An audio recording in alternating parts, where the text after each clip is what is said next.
Good morning friends. ரவை தயிர் உருளைக்கிழங்கு இருந்தால் ரொம்ப ஸ்பெஷலான மார்னிங் டிஃபன் ரெடி ஆயிரும். அது என்னன்னு வாங்க சமைச்சு பார்த்துடலாம். எண்ணெய் சேர்த்திக்கலாம். எண்ணெய் சேர்த்துன உடனே கடுகு நல்லா பொரிய விட்டுடலாம்.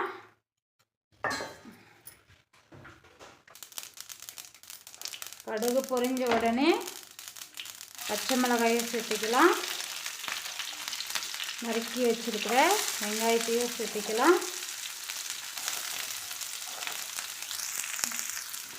வெங்காயம் லைட்டாக வணங்கினோடனே 1 கப் ரவை எடுத்துருக்கேன்.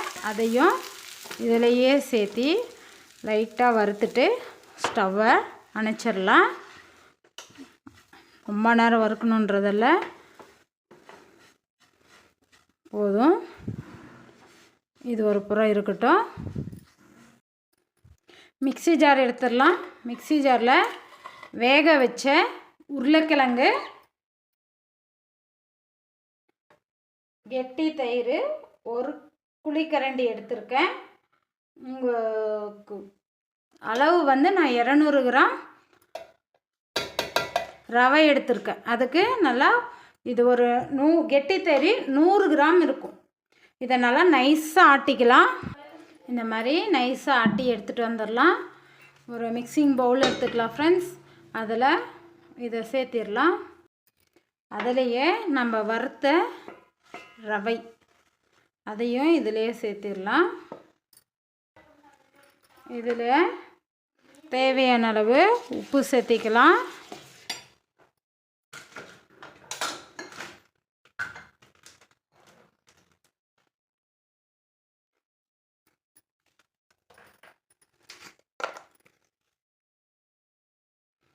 ஆப்ப சோடா கொஞ்சம்,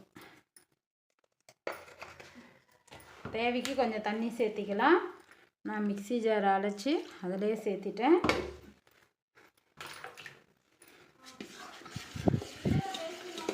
நல்லா கலக்கிக்கோங்க. நம்மளுக்கு இன்ஸ்டன்ட் மாவு, உடனடியான மாவு ரெடி ஆயிருச்சு. நம்ம ரெடி பண்ண மாவு 5 நிமிஷம் போல் ஊறிடுச்சு. இப்போ நம்ம தவா நல்லா சூடு பண்ணி அதில் நல்லா தாராளமாக மாவு எடுத்து சேர்த்திக்கலாம். நம்ம தோசை தேய்க்கிற மாதிரி தேய்க்காதீங்க. ஆப்பத்துக்கு மாவு பரப்பும் இல்லையா, அந்த மாதிரி பரப்பிக்கோங்க. பரப்பிட்டு தாராளமாக நெய், எண்ணெய் எது இருந்தாலையும் தாராளமாக சேர்த்துட்டு ஸ்டவ்வு சிம்மில் வச்சுட்டு தட்டு போட்டு ஒரு 5 நிமிஷம் மூடி விட்டால், 5 நிமிஷம் தேவையில்லை, 4 நிமிஷம் மூடி விட்டாங்கன்னா பாரு இந்த அளவுக்கு வெந்துடும். இதை நம்ம திருப்பி போட்டு இன்னொரு புறமும் வேக வச்சு எடுத்துக்கலாம் ஃப்ரெண்ட்ஸ். இந்த மாதிரி தோசை நீங்களும் வீட்டில் ட்ரை பண்ணி பாருங்கள். உடனடியாக நம்மளுக்கு ரெடி செய்கிற மாதிரி ரொம்ப ஈஸியான மெத்தடு. ஒரு முறை நீங்களும் ட்ரை பண்ணி பாருங்கள் ஃப்ரெண்ட்ஸ். என்னுடைய ஸ்டைலில் இன்றைக்கி ரவா தோசை கொஞ்சம் வித்தியாசமான முறையில் சமைச்சிருக்கேன். பிடிச்சிருந்தா என்னுடைய சேனலை லைக் பண்ணி ஷேர் பண்ணி கமெண்ட் பண்ணுங்கள் ஃப்ரெண்ட்ஸ். இதுக்கு கார சட்னி சூப்பராக இருக்கும். சமைங்க, ருசிங்க.